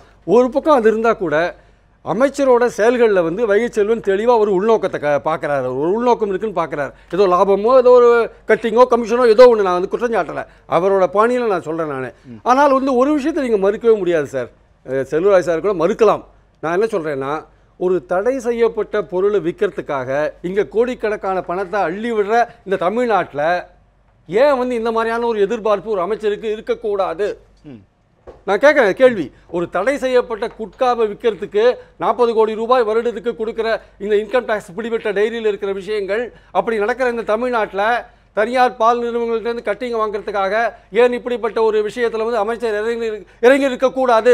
இதுக்கு சரியா கேட்க வேண்டிய கேள்வி தான். தொடர்ச்சியாக அமைச்சர்கள் மீது யூகத்தின் அடிப்படையில் கேட்கறதுக்கு என்ன பதில் சொல்றது? வாங்கிருக்கீங்களே, என்ன யார் வாங்குனா நீங்க பாத்தீங்களா? என்ன யார் சொன்னா? சார் அவன் வெள்ள பேப்பர்ல எழுதி டைரியில எழுதி வச்சா அது ஒரு உண்மையா சார்? என்ன சார் பேசிட்டு இருக்கீங்க? பொறுப்பு இல்லாம இன்கம் டாக்ஸ் எழுதி அனுப்புறாங்க. நான் ஒன்னு எழுதிக்கிறேன். நான் வந்து பிரசன்னா 5 லட்சம் கொடுத்து உங்களுக்கு 5 லட்சம் கொடுத்து நம்புவாங்களா? ஒத்துக்காதீங்க. எல்லாத்தையும் பாருங்க. எம்எல்ஏ பல எழுதி வச்சா ஒரு வெள்ள பேப்பர் எழுதி வச்சா நம்பிடுவாங்களா? அதுல என்ன எழுதி வச்சிருக்காங்க? அமைச்சர் பேர் எழுதி வச்சிருக்காங்க. சும்மா இருங்க சார். இத மறுத்துங்க. தொடர்ந்து பேசலாம். நடவடிக்கை எடுக்கிற அதிகாரம் தனக்கு இல்லை என்கிற அமைச்சர் ராஜேந்திர பாலாஜி சொல்வதனுடைய அடிப்படை தன்மை என்ன, உண்மை தன்மை என்ன? தொடர்ச்சியாக ஆவினில் கலப்படம் இல்லை, மற்ற நிறுவனங்கள் மீதுதான் கலப்படம் இருக்கிறது என்றால் ஆவினில் கலப்படம் இருக்கிறது என்கிறார் பிரசன்னா. தொடர்ச்சியாக இந்த 2 குற்றச்சாட்டுகள் குறித்து விவாதிக்கலாம். கேள்வி நேரம் ஒரு சிறிய இடைவேளைக்கு பிறகு.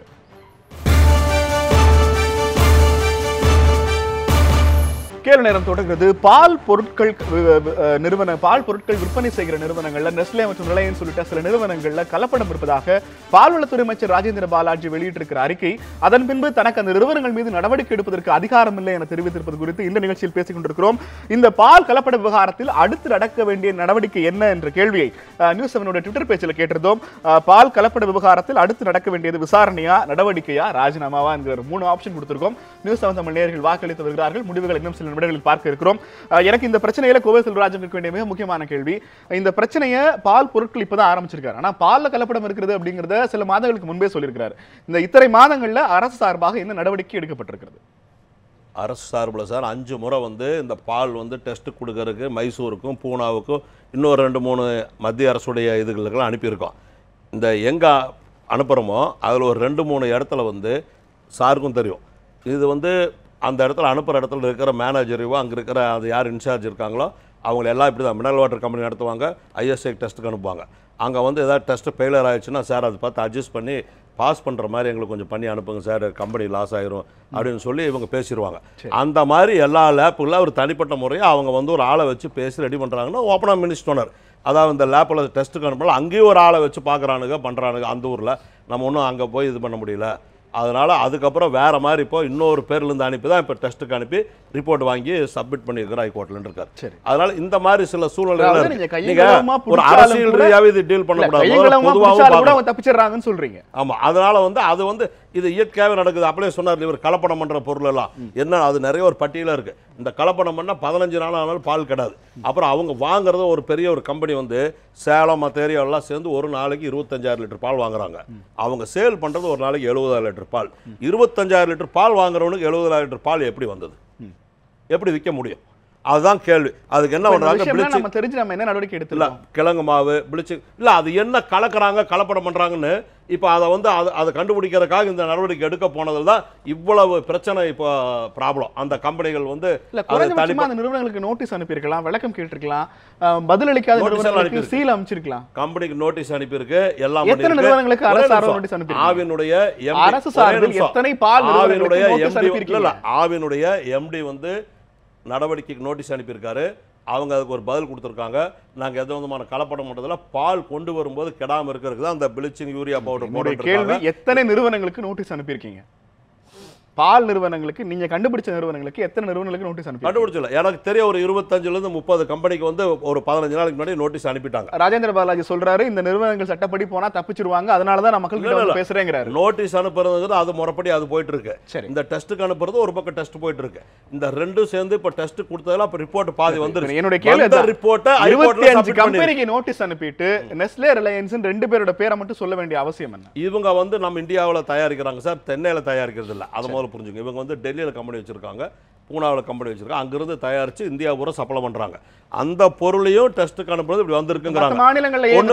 இப்போ ஒண்ணு இல்ல, அந்த நூடுல்ஸ் வந்து இதே நெஸ்லே கம்பெனி நூடுல்ஸ்ல வந்து பிரச்சனை வந்து இந்தியா பூரா தடை பண்ணி எல்லா இடத்துலயும் பிரச்சனையாய் அதுக்கப்புறம் அதே ஒரு மாநில அரசு மகாராஷ்டிரா என்ன சொல்லுச்சு, அவங்க எல்லாம் கிளியர் பண்ணிட்டாங்க.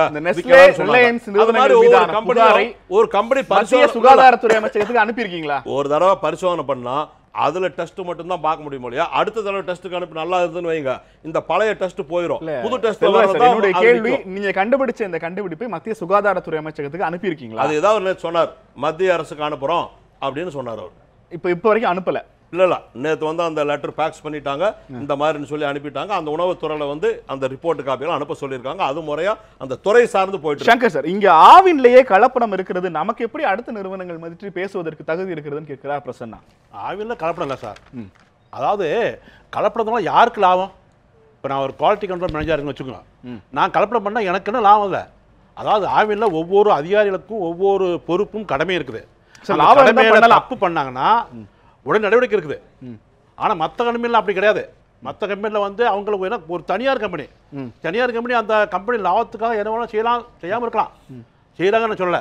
ஆனால் அதே சமயத்தில் ஆவினை பொறுத்தளவில் ஒவ்வொரு அதிகாரிகளுக்கும், விற்பனை அதிகாரியாக இருந்தாலும் சரி, தரம் திருப்பி குவாலிட்டி கண்ட்ரோல் ஆஃபீஸராக இருந்தாலும் சரி, எம்டிஆர் இருந்தாலும் ஒவ்வொருத்துக்கும் தனி அதிகாரம் இருக்குது. அந்த அதிகாரப்படி நடந்துக்குவாங்க. ஆவின் மீது பல புகார்கள் இதுக்கு முன்னாடி வந்திருக்கிறது. எத்தனை புகார் வந்தாலும் ஆவின் பால் உற்பத்தி பால் பொருட்களையும் கலப்படம் இல்லை சார். தமிழக பால் விற்பனையாளர்கள் சங்கம் தொடர்ச்சியாக ஆவின் மீது பல குற்றச்சாட்டுகளை முன் வச்சிருக்காங்களே. என்ன குற்றச்சாட்டு மூலம் நான் என்ன சொல்றேன்னா, ஆவின் நடவடிக்கையோ அல்லது ஆவின் அதிகாரி மேல குற்றச்சாட்டு வைக்கலாம், ஆனா பால் மேல குற்றச்சாட்டு வைக்க முடியாது. சரி, அது எல்லாரும் தெரியும், தமிழ்நாட்டுக்குள்ள அத்தனை பேர் தெரியும். அதான் சார் தமிழ்நாட்டுல அத்தனை பேருக்கு தெரியுது, ஏன் பிரச்சனை மட்டும் தெரியல? அது ஆவின்ல கலப்படம் இல்லைங்கிற பிரச்சனை. அதாவதுங்க, அதாவது இந்த பால் இந்த பால் கண்டுபிடிக்கிறது, அதாவது பாலில் கலப்படம் கண்டுபிடிக்கிறது வந்து ஒரு 30 வருஷமா அதாவது செயலற்று போயிடுச்சு. முந்தியெல்லாம் ஒரு பால்காரரு கிராமத்துலேருந்து பாலை கொண்டு போகணும்னா பயப்படுவார், எங்கேயாவது பிடிப்பாங்களோன்னு. இப்போ அதெல்லாம் கிடையாது. ஒரு 30 வருஷமா அந்த பால் கலப்படத்தை பிடிக்கிறத விட்டுட்டாங்க சார். விட்டுட்டாங்க. நான் சொல்றேன், பால் கலப்படம் பிடிக்கிறதே விட்டுட்டாங்கன்னா நீங்க தைரியமா கலப்படம் பண்ணலாம்னா ஆவின்லயே கலப்படம் இருக்குல்ல. கிராமத்துல பால் கொண்டு போகணும், தண்ணி கலக்க பயப்படுவாங்க.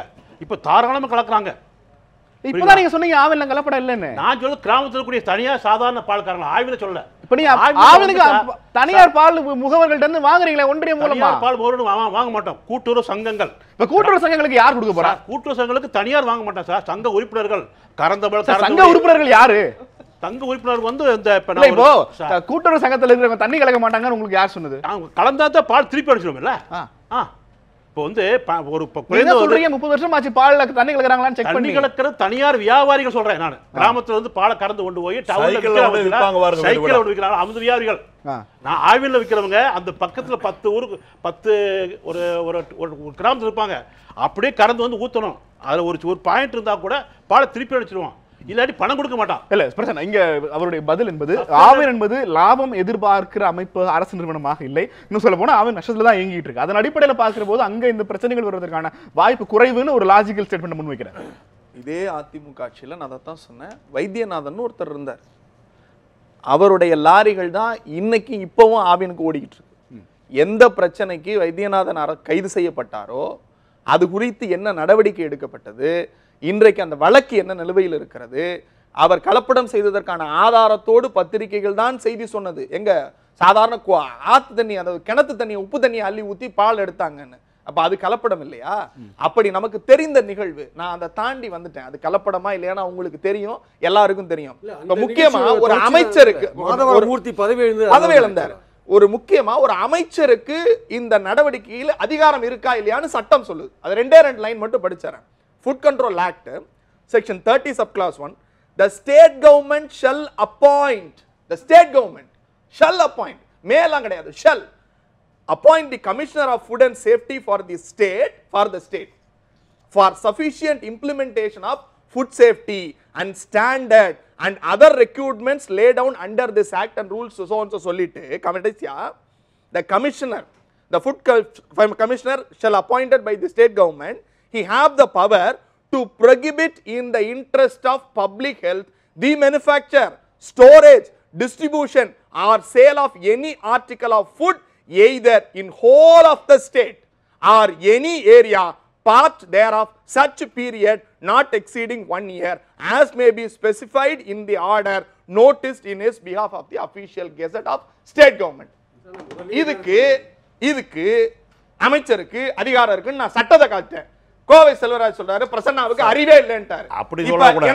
நீங்க அறிவு இல்லன்னு எப்படி சொல்லுவாங்க? அந்த மாதிரி எல்லாம் வார்த்தைகளை பயன்படுத்த. இந்த நிகழ்வுக்கு அமைச்சராக இருக்கட்டும் இல்ல அமைச்சரே லைன்ல எந்த தேதியில அது வந்திருக்கு? அமைச்சரே லைன்ல வரட்டும். எந்த தேதின்னு சொல்லுங்க. தேதி சொல்லுங்க. ஸ்பெசிபிக் கோடிஃபைட் தேதி சொல்லுங்க சார். 13/8/2016 தான் சார் மத்திய அரசு இத கொடுத்திருக்கான். இரண்டாவது மறுபடி அது தேதி சொல்லுங்க அவரா. நான் திரும்பவும் சொல்றேன், நீங்க ஃபுட் கண்ட்ரோல் ஆக்ட்ங்கிறது வேற, உணவு பாதுகாப்பு சட்டம்ங்கிறது வேற. நான் அதான் சொல்றேன், போன வாரம் மில்லர்ஸ் ரோட்ல இருக்க இட்லி கடையை சென்னை மாநகராட்சியில இருக்கிற சுகாதாரத்துறை அதிகாரி போய் தூக்கி வண்டியோட இட்லி கடையை ஏத்துற போது ஏன் இதை ஏத்த முடியாதா? அதுக்கு சட்டத்தோட காட்டினாலும் இல்ல இதுவும் இந்த டேட்ல வரலம்பாங்களா? எனக்கு செல்வராஜ் பிரச்சனை திரும்ப திரும்ப கேட்கிறது என்பது அமைச்சர் ராஜேந்திர பாலாஜிக்கு ஒருவேளை இல்லாமல் கூட இருக்கலாம். முதலமைச்சர் எடப்பாடி பழனிசாமிக்கு இருக்கு இல்லையா? இல்ல அவருக்கும் இல்லையா? அது சொல்லுங்க. என்ன சொல்லுங்க? இல்ல அந்த நிறுவனம் சார் இது நடவடிக்கை எடுக்கணும்ங்கிறது அவர் மட்டும் இல்ல எல்லாரோட கருத்து. நீங்க நடவடிக்கை எடுக்கலங்கறதுல குற்றச்சாட்டு. எந்த விதத்திலே கலப்படத்துக்கு வந்து பரிந்துரையே கிடையாது. செல்வராஜ் சார் நீங்க பிரச்சனை நீங்க நடவடிக்கை எடுக்கறீங்களா இல்லையாங்கிறது இல்ல. தனக்கு நடவடிக்கை எடுப்பதற்கு அதிகாரம் இல்லைன்னு ஒரு அமைச்சரே எப்படி சொல்லலாம்ங்கறத பிரச்சனை. இல்ல இந்த இடத்துல இந்த கேள்வி சேர்த்து கேளுங்க நெல்சன். கான்ட்ரடிக்டரி டு அவர் என்ன சொன்னாரு கோவை செல்வராஜ்? 25 நிறுவனங்களுக்கு நோட்டீஸ் அனுப்பிட்டான். யார் அனுப்பிச்சா? ஆவின் எம்டி. நோட்டீஸ் அனுப்புறதுக்கு ஆவின் எம்டிக்கே அதிகாரம் இருக்குன்னா who is going to be sent the notice? One who is taking the action against the illegal issue. இப்ப என்னோட கேள்வி இல்ல, நீங்க நடவடிக்கை எடுத்துட்டு இருக்கீங்க சட்டப்படி. எந்த துறையில யார் நடவடிக்கை எடுத்தாலும் அமைச்சர் வாயில தான் சொல்ல முடியும். அந்த துறையோட செக்ரட்டரி தான் அனுப்ப முடியும் லெட்டர். கேளுங்க, வேற அமைச்சர் நேரடி அனுப்ப முடியுமா? அந்த அடிப்படையில் அமைச்சருடைய உத்தரவின் பேர்ல அந்த காமராஜ்ங்கிற ஐஏஎஸ் அதிகாரி அந்த எம்டி வந்து அனுப்பிட்டு இருக்காரு. இப்ப என்னுடைய கேள்வி அமைச்சர் சொல்லி செக்ரட்டரி கேட்கலங்கறீங்களா? கேட்கல, சொல்லி தான் நடவடிக்கை எடுத்திருக்காரு, நோட்டீஸ் அனுப்பி இருக்காரு. அந்த அதிகாரம் இல்லங்கற ஸ்டேட்மென்ட்க்கு அர்த்தம் என்ன? அவ்வளவுதான் இந்த கேள்வி. அவர் எந்த கோணத்துல சொன்னார் நீங்க அவர்கிட்ட அதுக்கு பதில் கேட்கணும். அவள் சுற்றி ஒரே பதில் வந்து கொண்டிருக்கிறது. பிரியன், இங்க தொடர்ச்சியாக அமைச்சர் ராஜேந்திர பாலாஜி, அமைச்சர் விஜயபாஸ்கர் மீது வைக்கப்படுகிற குற்றச்சாட்டுகள்ல அவங்க தரப்புல இருந்து முன்வைக்கிறது வந்து ஒரு ஏதோ ஒரு டாக்குமெண்ட் எழுதப்பட்டிருக்கிறது, இந்த குட்கா நிறுவனங்கள் லஞ்சம் கொடுத்தாங்க, இந்த மாதிரியான குற்றச்சாட்டுகள்ல அர்த்தம் இல்லாத ஆதாரம் இல்லாத வச்சு ஒரு அரசியல் செய்வதற்கான எதிர்க்கட்சி குற்றச்சாட்டு முன்வைக்கலாமே தவிர இதை எப்படி ஆதாரத்தோடு உங்களால் நிறுவ முடியும்? எப்படி நீங்கள் சொல்கிறீங்க? ஒரு மத்திய அரசோட இன்கம் டேக்ஸ் டிபார்ட்மெண்ட்டு ஒரு குடவுனில் சீஸ் பண்ணுறாங்க ஒரு டைரியை. அந்த டைரியில் வந்து சில பேர்கள் இருக்குது. அது இன்கம் டேக்ஸை வந்து they are taking cognizance of it. அதை வந்து அவங்க மதிப்பு கொடுத்து அதை எடுக்கிறாங்க. எடுத்து நீங்கள் மேல் நடவடிக்கைக்கு அனுப்புகிறாங்க ஸ்டேட் கவர்மெண்ட்டுக்கு. ஒரு வருமான வரித்துறை வந்து ஒரு டைரியை சீஸ் பண்ணி அதில் இருக்கிற பேர்களெல்லாம் பட்டியலிட்டு நீங்கள் விசாரிங்கன்னு அனுப்புகிற 10 மாதம் ஒரு ஊரை போட்டு வச்சுட்டு இருக்காங்க தமிழ்நாடு கவர்மெண்ட்டில். அதை நீங்கள் எப்படி நம்ப மாட்டேன்னு சொல்லுவீங்க? இன்கம் டாக்ஸ் டிபார்ட்மெண்ட் அதுக்கு உரிய மரியாதை கொடுத்து அமைச்சிருக்காங்க அவங்க. நீங்க அதை பத்தி விசாரிச்சீங்களா? ஒண்ணுமே நடவடிக்கை எடுக்கலையே. இல்ல இப்ப அமைச்சர்கள் மீதான இந்த புகார்களுக்கு முதலமைச்சர் தரப்பில் இருந்து எப்போ பதில் வரும் சார்? நிச்சயமா சார். இல்ல இப்ப சார் சொல்றாரு இல்லையா, நான் கேக்குறேன். டெல்லியில் இதே மாதிரி தான் வருமான அவருக்கு எடுத்தாங்க. 25 கோடி கொடுத்தா எழுதி வச்சிருந்தான். என்ன செய்ய முடியும்? உச்சநீதிமன்றம் என்ன சொல்லுச்சு? உங்களுக்கு வேற வேலை இல்லையா? இந்த மாதிரி வெள்ளை பேப்பர் எழுதுன கொண்டு வந்து வழக்கு போட்டு இருக்கீங்களான்னு கேட்டது. அப்ப அதுக்கு ஒரு சட்டம், இதுக்கு ஒரு சட்டமா? என்ன வேணா எழுதி வச்சிருப்பாங்க. எப்படி அர்த்தம் இல்ல? இவர் சொல்றது அந்த மோடி விஷயத்துல அந்த சீட்டை எழுதி வச்சு சொல்றாரு. இதுல வந்து கிளியரா வந்து அவங்க எழுதி வச்சிருக்காங்க. ரெண்டாவது இதை பத்தி விசாரிக்க சொல்லி தான் இன்கம் டாக்ஸ் உங்களுக்கு அமைச்சிருக்காங்க. நீங்க என்ன விசாரிச்சீங்க? என்ன நடவடிக்கை எடுத்தீங்க? அது யாரு சொல்லணும்? யாரு அனுப்புனாலும் அவங்களுக்கு தான் சொல்லுவாங்க ஒழிய இங்க வந்து பப்ளிக்கா வந்து உங்களுக்கு லெட்டர் கொடுக்க மாட்டாங்க. ஒரு அமைச்சர் வந்து ஒரு பொது எல்லோருக்குமான ஊழியர் குற்றச்சாட்டு வந்திருக்கிறது. அந்த குற்றச்சாட்டு பேரே கிடையாது. அது வி பாஸ்கர் இருக்கு. அது எப்படி அமைச்சர் பேர் ஆகும்? வெறும் வி பாஸ்கர் அமைச்சர் பேரா? ஒண்ணு இல்ல, வெறும் வி பாஸ்கருக்கு எதுக்கு குட்கா நிறுவனங்கள் 40 கோடி கொடுத்தோம்? அது யாரு கொடுத்தாங்க யாருக்கு தெரியும்? எந்த பாஸ்கர் கொடுத்தானே யாருக்கு தெரியும்? இது வெறும் பேப்பர் தான். ஒரு நிமிஷம், போலீஸ் அதிகாரி வெறும் பேப்பரே வச்சிங்க. வெறும் பேப்பர் தான். அவர் அண்ணன் கோவை செல்வராஜ் அண்ணன் சொல்ற மாதிரி அவரே கூட இருந்து அந்த வெறும் பேப்பர் தான். அதை விட்டுருங்க. ஆர்கே நகர் தேர்தல் பேப்பர் தான் எடுத்தாங்க. வருமான வரித்துறை தேர்தல் ஆணையம் அப்படிங்கிறது வந்து கான்ஸ்டிடியூஷனல் பாடி. கான்ஸ்டிடியூஷனல் பாடியில 29 பக்கம் அறிக்கை வந்துச்சு. 17வது பக்கத்துல டாக்டர் சி விஜயபாஸ்கர் அவர்தான் whole culprit is the main person accusing to bribe the voters so and so dated னு தேர்தல் ஆணையம் ஒரு அறிக்கை வெளியிட்டுச்சு. அந்த அறிக்கைக்கு நீங்க என்ன பண்ணீங்க? அப்ப முதலமைச்சர் என்ன நடவடிக்கை எடுத்திருக்கணும்? ஆளுநர் கூப்பிட்டு விசாரிச்சிருக்கணுமா இல்லையா? எங்க பார்த்தாங்க? அவங்க அந்த பேப்பரே மறுத்துட்டாங்க. ஒரு நிமிஷம், பேப்பரை மறுக்கலாங்க. தேர்தல் ஆணையம் கொடுத்திருக்கிற அந்த அறிக்கைக்கு என்ன பதில்? ஒரு பொறுப்பு மிகுந்த, நான் பேப்பரை கையில காட்டலாம், இது பேப்பர் கிடையாது. தேர்தல் ஆணையம் இன்னைக்கும் பேஜ் 29ல 17 பேஜ்ல இருக்கு. அதுக்கு ஒரு அமைச்சர், பொறுப்பு மிகுந்த அமைச்சர், இன்னைக்கு யார் மீது லஞ்ச ஊழல் குற்றச்சாட்டுப்பட்டதோ அவர்தான் இன்னைக்கும் மெட்ராஸ் மெடிக்கல் காலேஜ் யூனிவர்சிட்டியினுடைய எம்ஜிஆர் யூனிவர்சிட்டியினுடைய டீன். இவ்வளவு தொடர் குற்றச்சாட்டுகள் அவர் மேல வந்து இல்ல பணம் வாங்கிட்டாருன்னு உத்தரவாதம் சொல்லிச்சு. தேர்தல் ஆணையம் அவங்க யார் சொன்னாலும் கேட்பாங்க, மத்திய அரசு சொன்னா கேட்பாங்க, அவங்க அவ்வளவுதான்.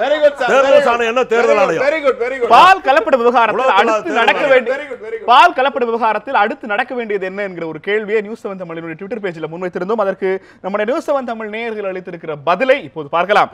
பால் கலப்பட விவகாரத்தில் அடுத்து நடக்க வேண்டியது விசாரணையா, நடவடிக்கையா, ராஜினாமாவா என்கிற ஒரு கேள்வியை முன்வைத்திருந்தோம்.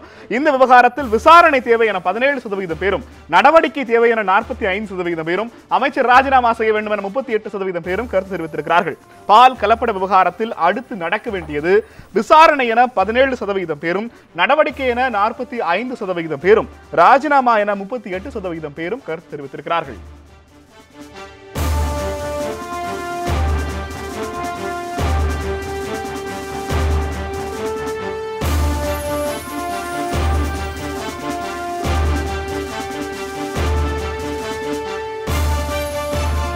சங்கர் சார், நிறுவனங்கள்ல இருந்தவருங்கிற முறையில அமைச்சர்களுடைய இந்த தொடர் குற்றச்சாட்டுகளுக்கு பிறகு அரசாங்கம் என்ன செய்யணும், மக்களுக்கு என்ன செய்யணும்னு எதிர்பார்க்கறாங்க? இந்த பிளாஸ்டிக் அரிசி எப்படி வந்து அந்த செய்தி வந்தோடனே மிக அதிதீவிரமாக கிளம்பி 355 சுகாதார அதிகாரிகள் தமிழ்நாடு முழுவதும் எங்கு பார்த்தாலும் கணக்கெடுத்து சரி அது இல்லைன்னு சொன்னாங்களோ அதே மாதிரி இல்லைன்னு சொல்லணுமா? அது பிளாஸ்டிக் அரிசின்னு ஒன்று இல்லைன்னு சொல்லிட்டாங்களே. இப்போ இல்லை, பாலில் சொல்கிறேன். அதே மாதிரி பாலில் அரசு அதிகாரிகள், சுகாதாரத்துறை அதிகாரிகள் அத்தனை பேரும் சேர்ந்து கடுமையாக தமிழ்நாடு முழுக்க சாம்பிள், அதாவது பாக்கெட் பால் பார்க்க இல்லை, இப்படி ஒரு பதட்டத்தை நீங்கள் உருவாக்கி விதைக்கிறது சரியா? இது என்ன பதட்டம்? தமிழ்நாடு முழுக்க காலையில் எந்திரிச்சு காஃபி போடும்போது பால் பாக்கெட் கலப்படமான பாலான ஒரு சந்தேகத்தை மக்களுக்கு எழுப்புறது சரியான ஒன்றா? இது வந்து ஒரு விழிப்புணர்வு தானே. இப்போ நம்ம நியூஸ் 7ல போட்டு பேசணும்ல, அது அப்போ தப்பாங்களா? அதாவது இப்படி ஒரு ஊடகம் சொல்றதுக்கு ஒரு அமைச்சர் சொல்றதுக்கு வித்தியாசம் இல்லையா? அதாவது இப்படிப்பட்ட இது மக்கள் மத்தியில் இருந்துகிட்டு தான் இருக்கு. இப்போ மட்டும் இல்லை, கிட்டத்தட்ட ஒரு 30 வருஷமா இருக்கு. இப்போ இந்த அமைச்சருடைய குற்றச்சாட்டுக்கு அரசாங்கம் அடுத்து என்ன நடவடிக்கை எடுக்கணும்? அரசாங்கம் அடுத்து தமிழ்நாடு முழுக்க இருக்கக்கூடிய அத்தனை டைரிகளையும் அத்தனை பாக்கெட்டையும் ஆய்வுக்கு உட்படுத்தணும். சரி, அது உண்மையா பொய்யாங்கன்னு உடனே தெரிஞ்சாகணும் நமக்கு. ஓகே, பிரசன்னா என்ன செய்யணும்னு எதிர்பார்க்குறீங்க அரசாங்கம்?